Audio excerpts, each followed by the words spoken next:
हमारे प्रथम शिक्षा मंत्री मौलाना अबुल कलाम आज़ाद का जन्म 11 नवंबर 1888 में हुआ था। प्यारे बच्चों, मौलाना अबुल कलाम आज़ाद भारत के शिक्षा मंत्री ही नहीं थे, बल्कि एक अच्छे कवि और विद्वान थे। भारतीय संविधान सभा में मसौदा तैयार करने में भी उनका विशेष योगदान है। भारतीय स्वतंत्रता संग्राम में भी उन्होंने महत्वपूर्ण भाग लिया और देश की जो शिक्षा प्रणाली है उसमें उनका विशेष योगदान है। इसी दिन को याद करने के लिए आज हम राष्ट्रीय शिक्षा दिवस के रूप में मना रहे हैं। और सबसे पहले मैं प्राचार्य महोदय से निवेदन करूंगा कि मौलाना अबुल कलाम आज़ाद की छवि को माल्यार्पण करें श्रीमान प्राचार्य महोदय, और सभी शिक्षक साथी भी पुष्प अर्पित करें।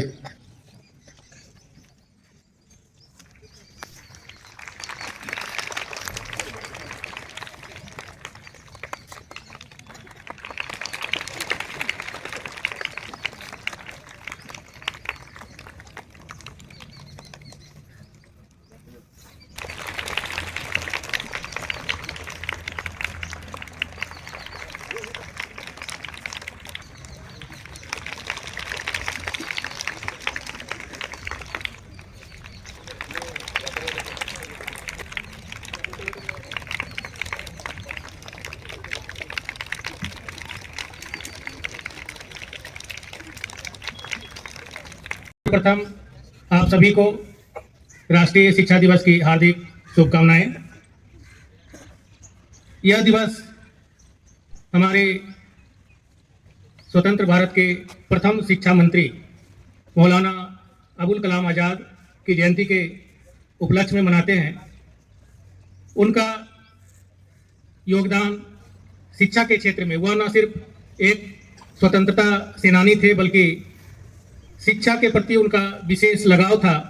और उसी का परिणाम है कि जब वे भारत के प्रथम शिक्षा मंत्री बने तो उन्हीं के प्रयास से जो आज हम IIT, एम्स, UGC और अन्य उच्च संस्थान शिक्षा से जो जुड़े हुए हैं, उनका ही प्रयास का प्रतिफल है।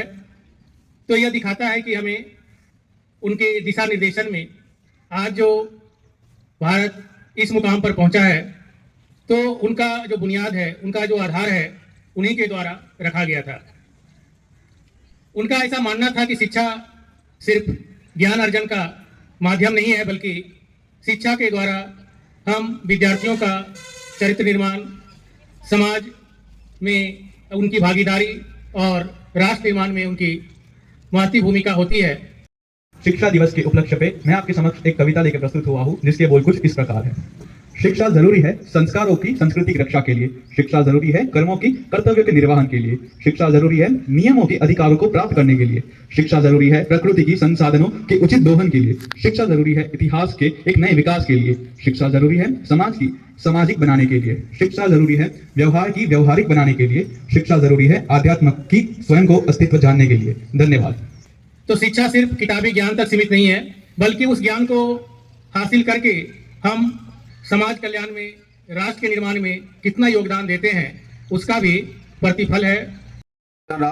और अभी सर ने बताया कि शिक्षा केवल ज्ञान अर्जन नहीं है, लेकिन शिक्षा के साथ में समाज के प्रति, राष्ट्र के प्रति हमारी जो जिम्मेदारी है उसका हमें निर्वहन करना भी इसी शिक्षा से हमें सीखने के लिए मिलता है। तो इसी उद्देश्य को, उसी आदर्श को हम याद रखें। उसके साथ साथ में अभी जो है, आज से ही एक हम प्रण ले सकते हैं कि हम अपनी तरफ से किस तरह से शिक्षा के माध्यम से अपने घर, अपने परिवार, अपने राष्ट्र के लिए एक छोटा सा भी काम कर सकते हैं, जिसमें हमें एहसास लगे कि हमने वास्तव में शिक्षा प्राप्त की है। और उसकी शुरुआत हम आज से ही अपने से, केवल आप अपने से कीजिए। और अपने से करने का मतलब है कि आज से ही आप अच्छी तरह से पढ़ना शुरू करें, जो कि वास्तव में हमें केवल ज्ञान नहीं, लेकिन नैतिक मूल्य है, राष्ट्र के प्रति हमारी जिम्मेदारी है, प्रेम है, हमारे कर्तव्य है। उन सब की जानकारी लेते हुए हम अच्छी तरह से शिक्षा प्राप्त करें, तभी शिक्षा दिवस है उसकी सार्थकता होगी। धन्यवाद।